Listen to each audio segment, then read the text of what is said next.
Hello, I'm Nima Rajan. Prime Minister Justin Trudeau says the partial closing of the border with the United States will be extended by another 30 days. The border has been closed to all but essential traffic and goods since mid-March in an attempt to reduce the spread of COVID-19. The Prime Minister says the two countries have agreed to maintain current conditions at least into June. He calls it an important decision that will protect citizens in both countries. Meanwhile, opposition leader Andrew Scheer says more powers of Parliament must be restored to properly scrutinize the government's handling of the COVID-19 pandemic. Mr. Scheer says, among other things, the current setup doesn't allow MPs to compel the government to produce documents or to get witnesses to testify. He says a demand that business in the House of Commons return to a new normal is not a partisan issue, but a question of the need for the vital role of Parliament to be restored. An investigation is underway into what caused one of the Snowbirds jets to plummet to the ground in Kamloops, BC on Sunday, killing the aerobatic team's public affairs officer and injuring the pilot. The Snowbirds commander has described the tragedy as a confluence of worst-case scenarios which became their absolute worst nightmare. An 8-member team of military investigators has been deployed from Ottawa to examine the crash site. Meanwhile, details on the recovery operation for the Canadian military helicopter that crashed off the coast of Greece last month are expected to be updated today by the Department of National Defence. The Cyclone helicopter carrying 6 members of the Canadian Armed Forces went down as it was returning to HMCS Fredericton following a NATO training mission. 3 of the victims were from Nova Scotia. After being closed for weeks, some businesses across Canada will open their doors today as several provinces begin easing their COVID-19 restrictions. Ontario and BC are both allowing certain retail stores to reopen, although there are strict guidelines to prevent spreading the virus. BC's provincial health officer is asking both customers and businesses to take it slowly. Meanwhile, 35 prisoners have now been released as part of BC's plan to combat COVID-19 in provincial prisons. In March, BC Corrections announced that some nonviolent offenders would be released in an effort to slow the potential spread of the novel coronavirus behind bars. The releases don't include dozens of offenders serving intermittent jail time. Provincial prisoners are inmates either awaiting trial or serving a sentence of less than 2 years in custody. Ontario is launching an independent commission into the province's long-term care system. Long-term care minister Marilee Fullerton says in a statement that the commission will start in September, and in the meantime, the government will be finalizing terms of reference, leadership, and timelines. She says an independent, nonpartisan commission is the best way to conduct a thorough and expedited review. Nearly 1,400 long-term care residents have died amid COVID-19 outbreaks in the facilities, as well as 5 staff members. U.S. President Donald Trump says he is prepared to permanently pull funding and step away from the World Health Organization unless it can demonstrate independence from China.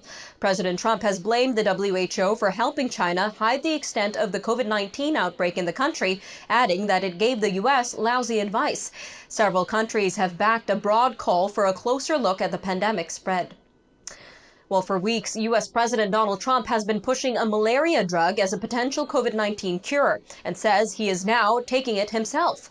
Despite the U.S. government saying that hydroxychloroquine should only be administered for COVID-19 in a hospital or research setting, President Trump yesterday told the media that he is taking a pill a day plus zinc. The medication comes with the potential for fatal side effects.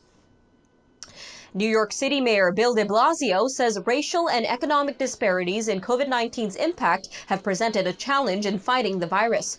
Data released by the city on Monday shows that the coronavirus has hit hardest in low-income neighborhoods outside of Manhattan.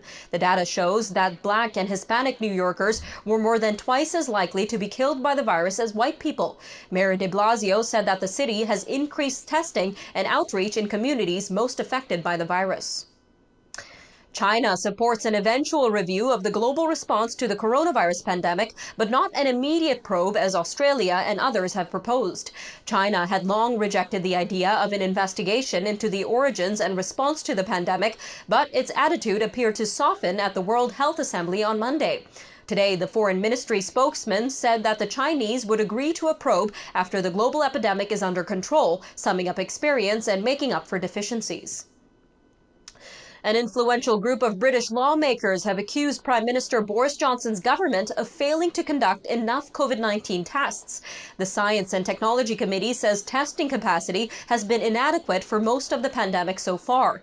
It also notes that the failure to test more widely helped COVID-19 move through the country's nursing homes. The government's official tally of deaths among people who tested positive for the virus stands at 34,796, which is second only to the United States. Asian shares are rallying on optimism about a potential vaccine for the coronavirus after hopes for a U.S. economic recovery in the second half of the year sent Wall Street on a rebound. Benchmarks in Japan, Australia, South Korea, and China rose this morning following the trend on Wall Street, where the S&P 500 jumped 3.2%, erasing its losses from last week. Investors also welcomed signs that European countries were taking more steps to lift lockdowns. A powerful cyclone is moving towards India and Bangladesh as authorities try to evacuate millions of people while maintaining social distancing. Cyclone Amphan is expected to make landfall on Wednesday afternoon, and forecasters are warning of extensive damage from high winds, heavy rainfall, tidal waves, and flooding in crowded cities. India warned that old and temporary housing is most at risk of damage. Bangladeshi authorities have been ordered to prepare thousands of shelters. A professional soccer player in Egypt has returned to his humble beginnings to help his family make ends meet during the coronavirus pandemic. Mahruz Mahmoud typically plays for the country's second division, but is now back in his hometown. He can be found most days in the crowded market in the southern region of Asyut, dishing out pancake-like sweets to customers. Mr. Mahmoud is like many other poor Egyptians who don't have the option of staying at home, despite his club's orders to do so. Well, that'll do it for today's news update. I'm Nima Rajan. Thank you for joining us today, and I'll see you next time.